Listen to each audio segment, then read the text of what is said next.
Welcome to Divine Femme TV. My name is Sarah Rose. If you're new here, welcome back. If you've been here for a while, I just wanted to pop in here with a message that's been coming through. It's very timely for the collective right now that are moving into their new earth timeline, actually already living their new earth timeline. Yes, it's happening. It's here. You've done it. Like you are living it now. You are living in the unknown. And right now, you're just fine-tuning your ability to follow your heart and be led by the heart. So the message that's coming through right now is your wild heart already knows the way.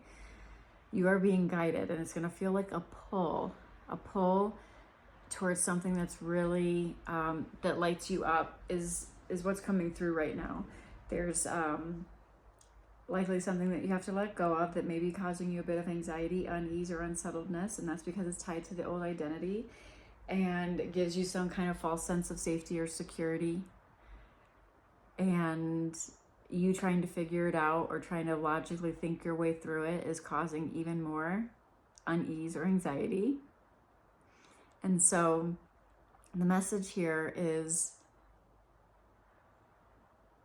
following your intuition into the unknown with curiosity and abiding in your truth, abiding in presence, abiding in beingness, recognizing that doubt and fear are these little hooks, these little carrots that are going to pop up and try to get you to bite the carrot in order to stay safe and comfortable, right?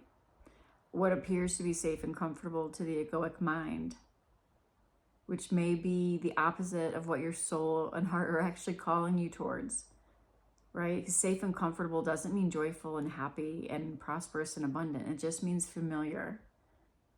And for many of you, you've been coming from a lifetime of living in survival. And so the other message is coming through that was it's really hard to put words to it. So it was more like a feeling. But the message is coming through for whoever needs to hear this right now is that you have always known that you are meant to live an amazing, epic, wild life. Like you've always known that. And simultaneously, which is what you're running up against right now, simultaneously there's this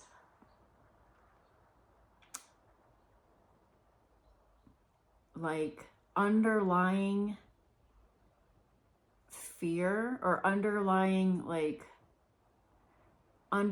notion, for lack of a better word, that's been present for a long time, that it's just never going to happen, that it's just never going to be easy, that it's never going to be what you've always known in your heart you're destined for, if that makes sense. So it's like this,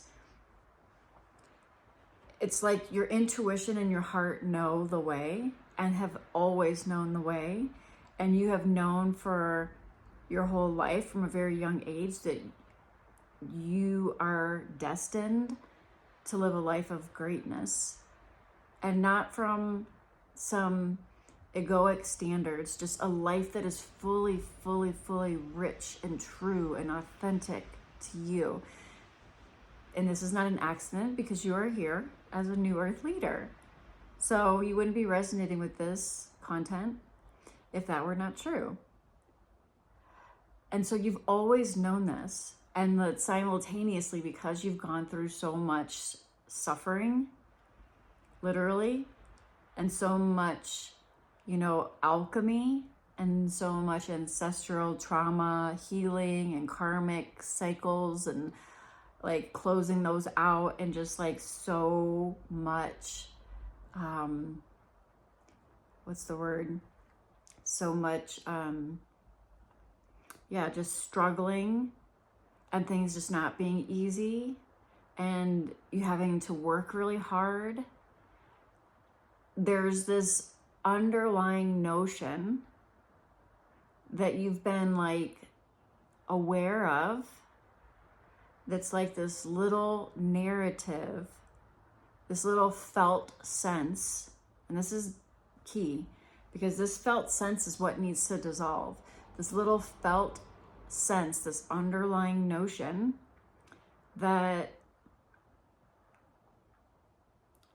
it's just never going to happen, that it's just always going to be like feeling like an uphill battle. And so it's like the better it gets, the more this surfaces as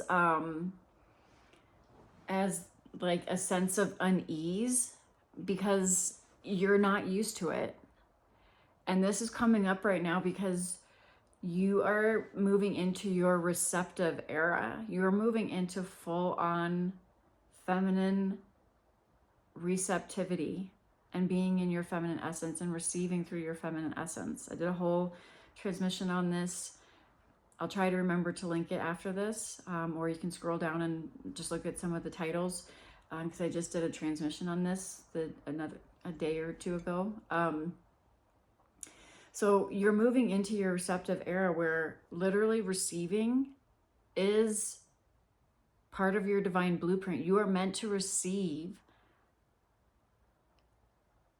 so profoundly, not only prosperity, but also love, like all forms of abundance. And it's so contradictory to the experience that you've lived through the course of this human incarnation so far. And so there's this little twinge, this underlying notion or felt sense that you're somewhat consciously aware of, sometimes more consciously aware than others. Sometimes it's just falling completely into the shadow underneath your radar and operating as a sabotaging conditioned pattern even. But this is going to be challenged even more because you are moving into your receptive era, because you are meant to receive on such a profound level, because you're meant to lead by example. You're meant to be a living, walking, talking transmission of the divine feminine and sacred feminine energy in form. There is no room for lack, unworthiness, scarcity, or any of those things. And you've been alchemizing that, and you've been looking at that. But right now, as you're moving into a whole new level of embodiment, of truth, of your truth that is in alignment with your highest divine identity. Someone asked me on the channel just recently what I consider embodiment. Embodiment is everything, but you're always embodying something. You're always in alignment with something. It's just a matter of now of what are you embodying and what are you alignment with? Are you embodying the version of you that is limited and buying into lack and scarcity and unworthiness, or that everything has to be hard and difficult? Or are you embodying the version of yourself that knows on a deep core level that joy and pleasure and fun and abundance are your birthright? Your divine identity that is calibrated to truth, freedom, and love, spaciousness, creative expression, right? Because you're always going to be in alignment or embodying something. You're just going to be embodying something that's rooted in fear-based consciousness, or you're going to be embodying in an alignment with something that's calibrated and in resonance with the divine identity of that which you truly are. This is why I always refer to this as divine identity coherence. It's not about wearing another mask. It's actually the process, paradoxically, of stripping away all of the masks. And what is left when you strip away all of the masks and all of the BS, what's left is your true authentic expression. So if you want to play the embodiment game at the highest level, it's to embody your divine authentic expression, which means not the version of you that's playing small or hiding or compromising your values or giving your power away or self-abandoning or self-sabotaging or performing in order to get some false sense of validation, security, love, or approval outside of yourself somehow. So again, this all comes back to what I was originally speaking to regarding the shift from ego consciousness into heart-centered consciousness. And right now, the collective is really being challenged. And I can say, I'm right here with you. It took a lot of courage to leave the life that I had built for over the identity, rather, that has been built around performance and obligation, or what was expected, or what made logical sense and things like that, or what looked good on paper and things like that, to just be in this like free fall, like just following the intuitive nudges and like moving around when I feel called, experiencing what feels good and what feels like in alignment and truth for this expression, right? Like everybody's expression is going to be unique and different to them. It's authentic to you, and what you are here to embody is your highest authentic expression, which is going to look different than anybody else's authentic expression. And it can't be like labeled, it can't be boxed, it can't be like, okay, this is my new authentic expression and I'm going to put it in a box and call it this, you know what I mean? Like give it a name.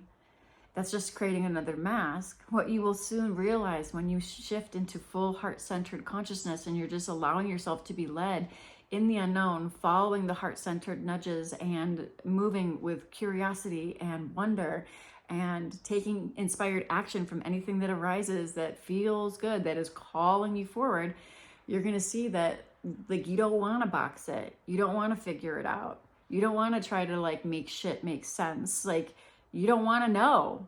And that is giving me the nudge to read this part of the journal, because trying to know and figure it all out is what's limiting your expression, right? And it's like as soon as the mind comes in and tries to label it and box it and be like, okay, now this is the new identity, or this is who I am, or this is what I am, and blah blah blah. Like no, you get to play with all of it here in the 5D. You get to play with all of it, but none of it defines you. You are the divine infinite intelligence that's animating this whole expression, right? None of it, like you can still then wear the mask and play the game, but none of it is you. And that allows you to play it at the highest level.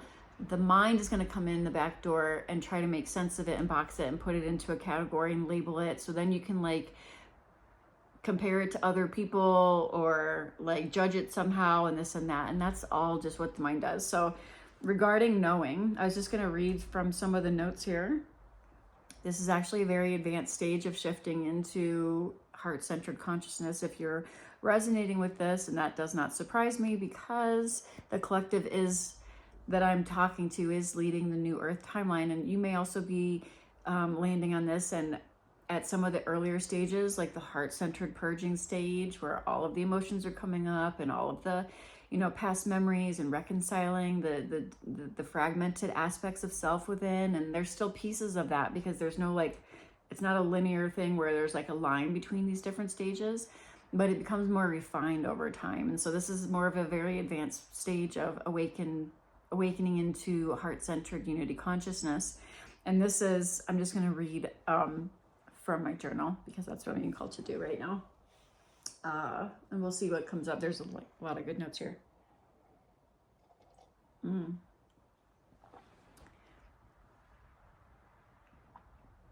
An open heart versus, these are some of the earmarks of this, an open heart versus a strong will or determination. So like the willpower has already started to dissolve. That is tied to the solar plexus. And this is where the heart chakra starts to take precedent over the willpower of the solar plexus chakra, which is tied to ego-based consciousness. It's a very masculine chakra, the solar plexus chakra. Nothing wrong with that. It's part of what gives us our individualized expression. But the solar plexus chakra, which is tied to willpower, is no longer running the show. Heart-centered consciousness, the heart chakra starts to lead, and then eventually the surrendering of the willpower, which is also often earmarked with a surrendering of, or a dissolving rather, of personal motivation even. And so you can go through this phase of like you just totally lack ambition and motivation.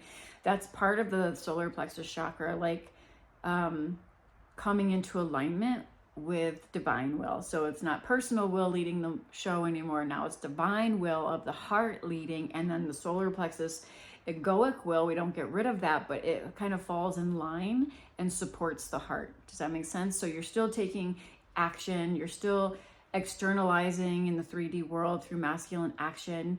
There's still ego, or you wouldn't even exist here, right? But it's not running the show anymore. It's like it just supports, it supports the heart. And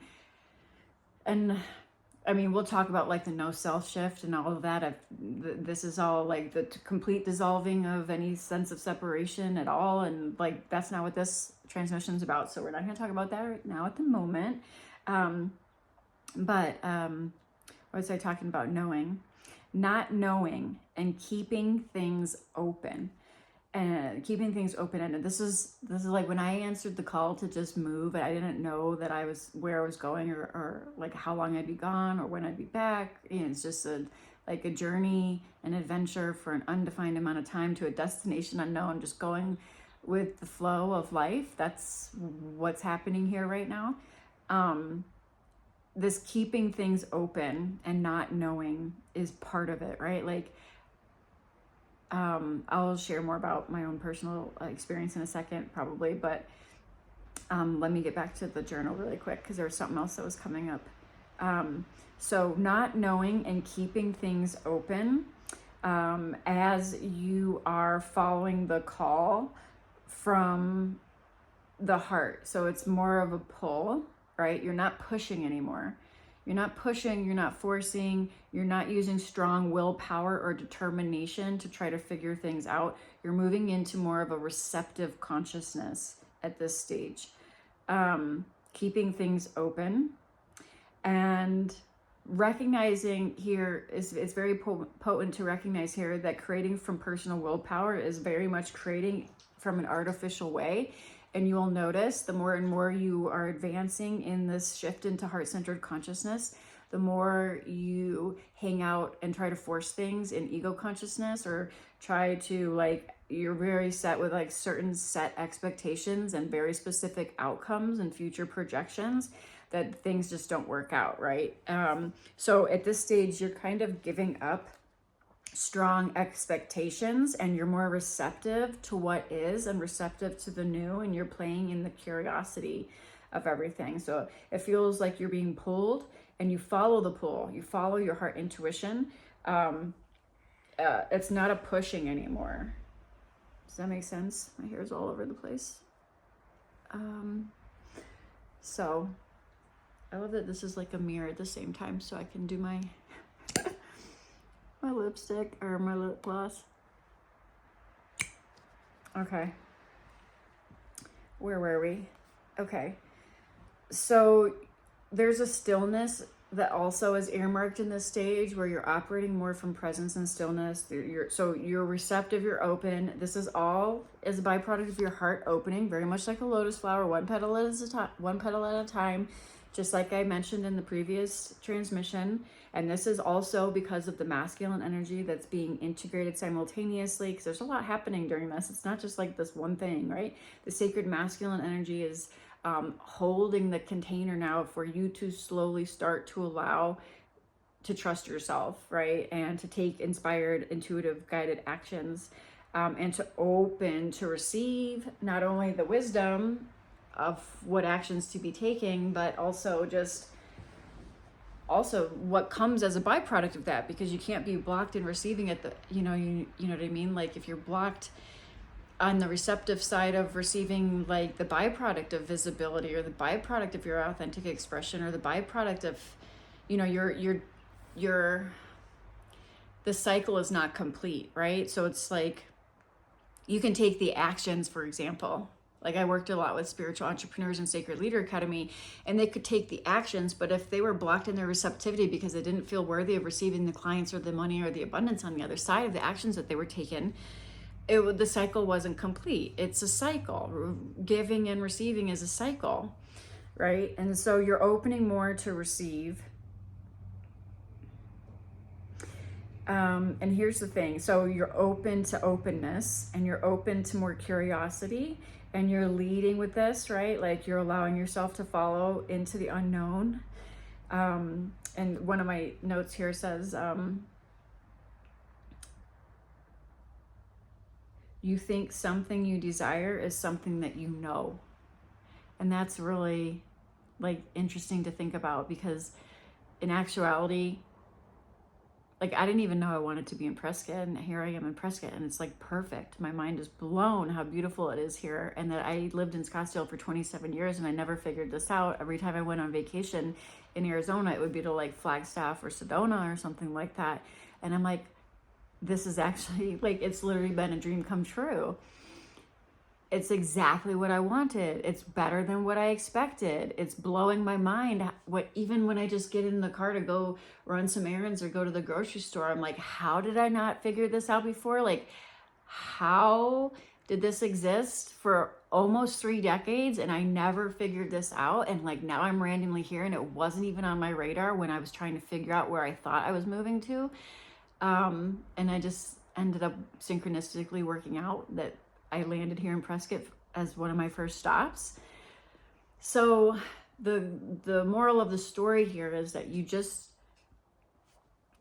like, what you think you want is not even necessary. You're already limiting it. And there's another message in here about that. Like, knowing exactly what you want is limiting the possibilities available to you.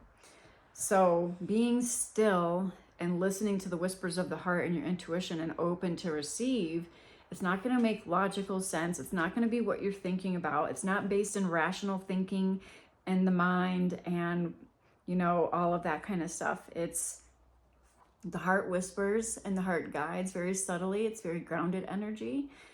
You have to be willing and still enough to listen to it instead of being distracted. You have to be willing to drown out the noise and allow yourself to hear the whispers of your heart, and then take action on those, but they're not going to be necessarily what you've been thinking and what makes logical sense even.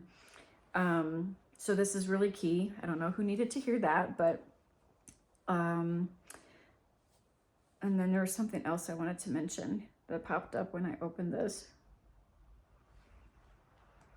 Embracing unknown, curiosity, mystery, a willingness to venture into the new with self-acceptance and self-love, being open to all that is, feeling the pull, the heart's intuition, which is a pulling and not a pushing, and acting.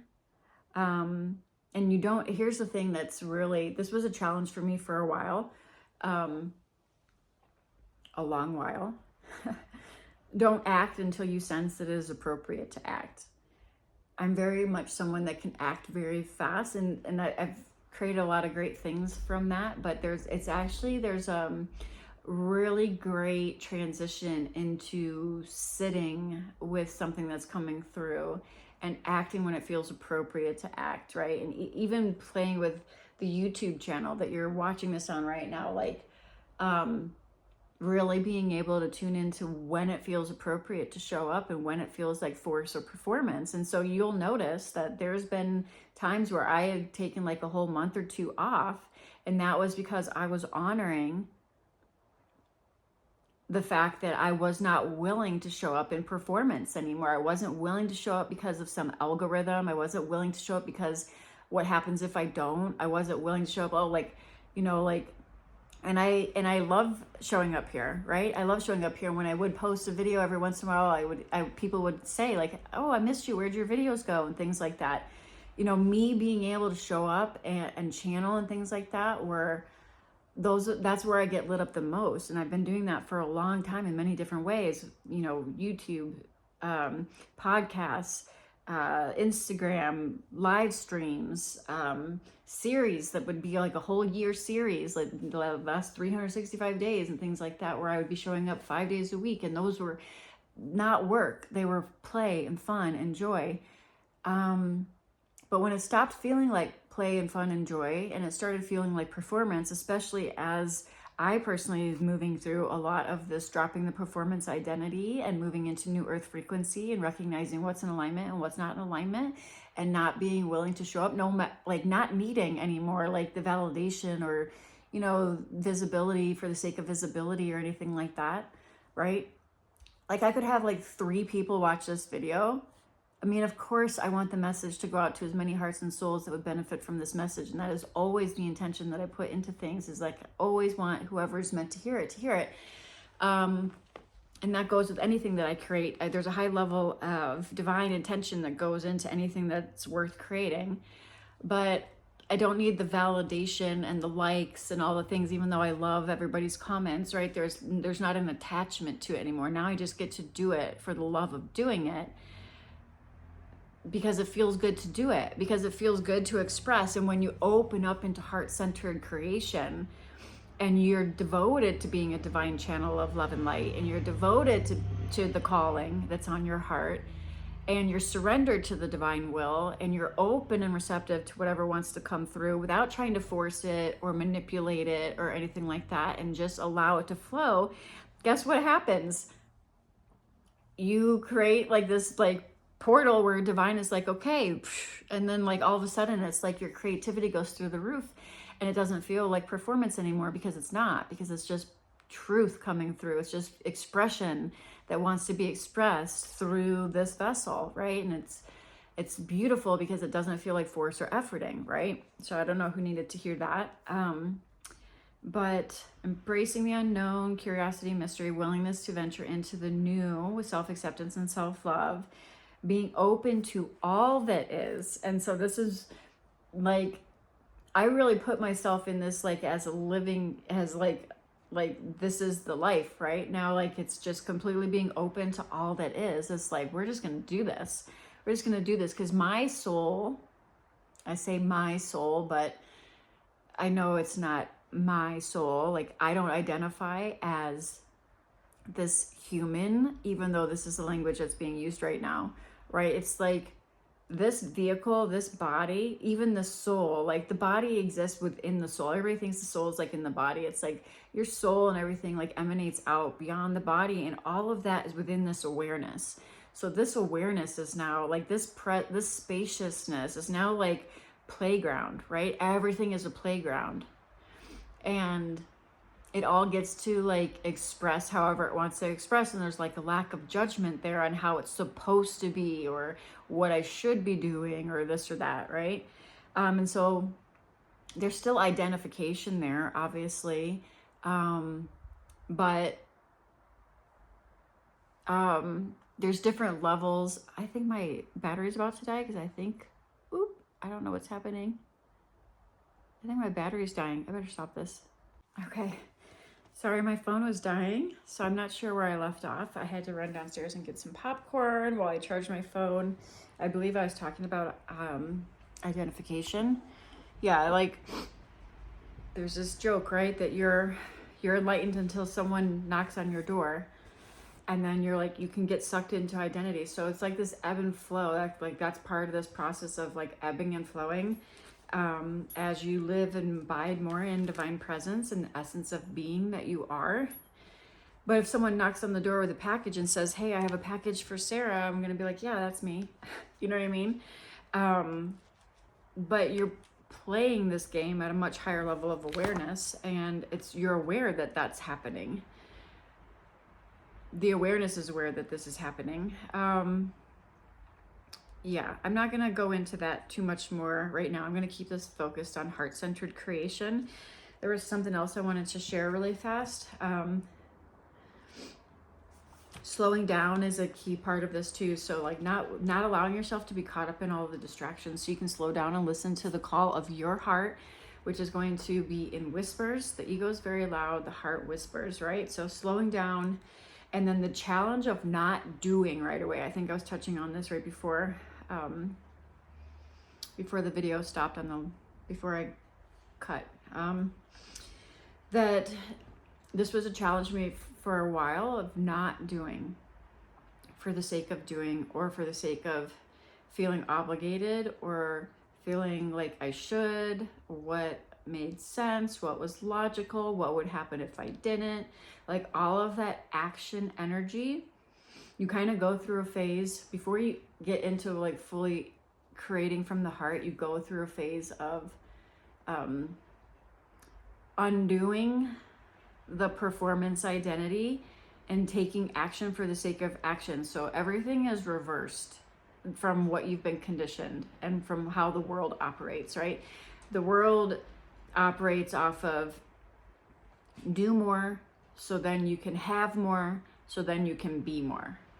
Do, have, and then be, right? So do more, so you can accumulate a bunch of more stuff and things, and then you can finally be happy, right? That's how the world operates. It's very masculine dominant, and it's also distorted because it's not coming from an inner sense of fulfillment and contentment.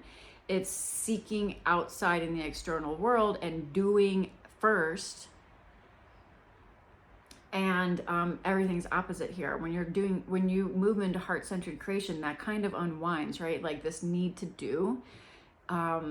So you might notice that you're not comfortable in the not doing energy, right? You're not comfortable just being. You're not comfortable allowing things to just be without you taking action. You're trying to fill that space with something, whether that's more action or something to think about, or maybe now you're going to start journaling to fill the void, that perceived void. But really what you're being asked to cultivate right now at this stage of the game, if this is resonating with you, is to be able to sit in the stillness without being distracted by the noise of the egoic mind trying to get you back into a cycle of doing for the sake of doing, or through obligation, force, control, manipulation, or trying to figure things out and all the things. And that's a very uncomfortable place for you to be because you've been conditioned completely opposite for decades, right? Lifetimes. So the challenge here is to sit and be still and listen to your heart and not do until it feels completely appropriate to do and there's a sense that it is time to act, right? And that takes some refinement. That takes some refinement in order to be able to listen to that and to unwind that conditioned pattern. And you will see very quickly, though, like the more you act from that doing for the sake of doing, the more things just don't work out, or it feels like an uphill battle. It feels like struggle. It feels like force. It feels like all the things, because you're creating from distortion, because you're creating from the outside instead of the inside, right? You're riding the egoic tendency to look outside in the world and think that more things need to be done out there in order for your reality to shift and to come into something that feels more harmonious for yourself. But at the end of the day, everything shifts. What appears out there is no really out there, right? Everything exists within you. There is no out there, but that's a whole nother video. But what appears to be the external world from you, what appears to be like what you're seeing, is only going to be a reflection of the inner integration you've done within, like the inner transformation and the inner alchemy and the inner like unity that you are embodying, and then it can reflect in the external world, right? But the ego always wants to shortcut. It always wants the instant gratification, and it always wants to look outside, out, quote unquote, out there, in order to do something, fix something, figure something out, label it, box it, make it make sense, so that it can feel like it has some kind of control. The last thing the egoic mind wants to do is lose control. It's the scariest thing for the ego, is to lose control.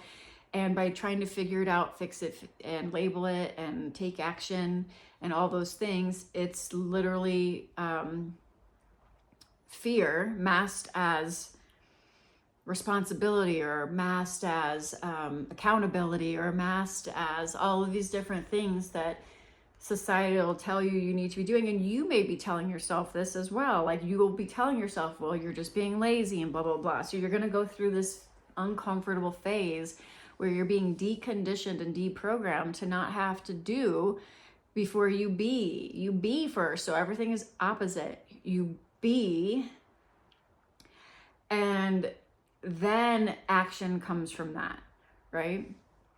You be, and then you have, like you are it first, and then the action comes from that, right? Like, the action can't come from your false sense of self, from your little self that's rooted in fear-based consciousness, lack, scarcity, unworthiness, not good enough, and all of that. So you be first, and then action comes from that. And Last couple things I'll note before, I don't want this to be too long. It's going to take, yeah, so let's see. You have to be willing to trust what comes through and be able to take action on what comes through. And that is also something that's cultivated over time, because here's the thing.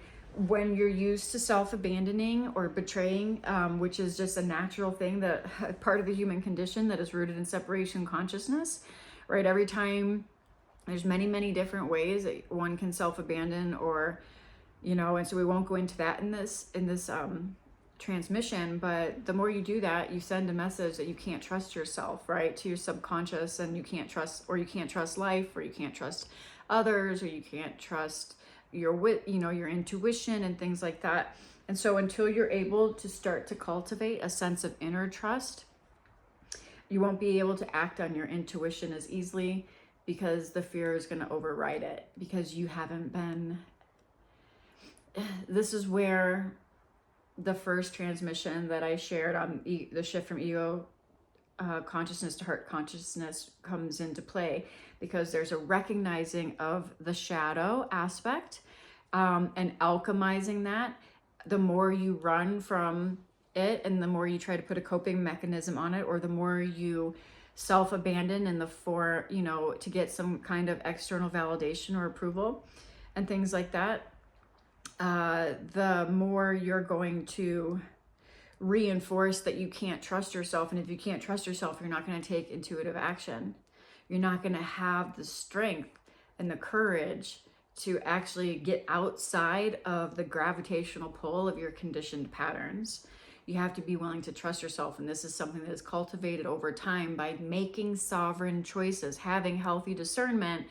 And what I shared, I think, in the other transmission, which I'll share now, integrating your sacred masculine energy, which is the container for the feminine to feel safe to actually trust her own intuition.